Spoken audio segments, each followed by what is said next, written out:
कसं दिलं बरं, काय केलं तुम्ही नेमकं?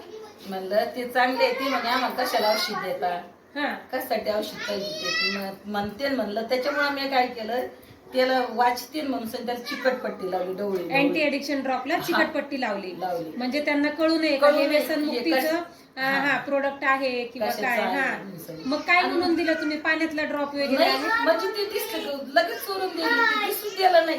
पण समजा एखाद्या वेळेस दिसलं हे काय आहे विचारलं तर नजरेत आलं चुकून जर कधी नजरेत आलं तर तुम्ही हे देता काय आम्हाला, असं नाही म्हणा म्हणून त्याला चिकटपट्टी लावून ठेवली. मग कोण ध्यान देतं इतकं चिकटपट्टी काय. पण मग त्यातलं चोरूनच गेलं, पण आम्हाला खूप रिजेक्ट आलं त्याचं. चांगला रिझल्ट आला ना, आता बरं वाटतंय मावशी?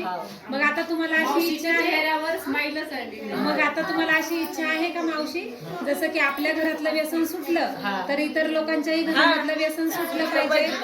आपल्यालाच माहिती, आपल्याला कसं जीव असं हे करीत होता ना, पिऊन येतं कुठं पडतं का काय होतं, चिंताच असते माणसाला. खूप टेन्शन मध्ये पाहिलं आपण याला पिंपळगावला गेलो तेव्हा किती टेन्शन मध्ये पण आता चांगलं वाटतंय ना.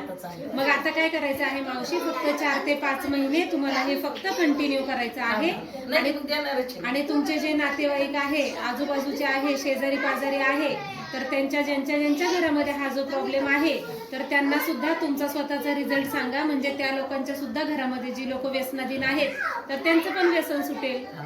लहान मुलांना बघितलं एक दिवस म्हणजे काय देता म्हणे तुम्ही, बर मला म्हणे या नाही रामासारख्या भावाला काय दिलं, मला इथं लोक आलात इथून जाऊन पकडून मागे नेलं म्हणजे चुकून इथून त्याला मागं पकडून सनी म्हणलं चुपाईस. ते जर त्याला तर टेन्शन कोणला येतं, मला येतं तू बसतो मग खुशाला आपण मग इथून मागे नेलं त्याला. मग म्हणे काय येतं मी त्याला काही होणार नाही, त्याला काही झालं नाही पाहिजे. म्हणलं नाही आम्ही काहीच होणार नाही. बर मग बसला ते गपचूप, मग काही नाही म्हणला.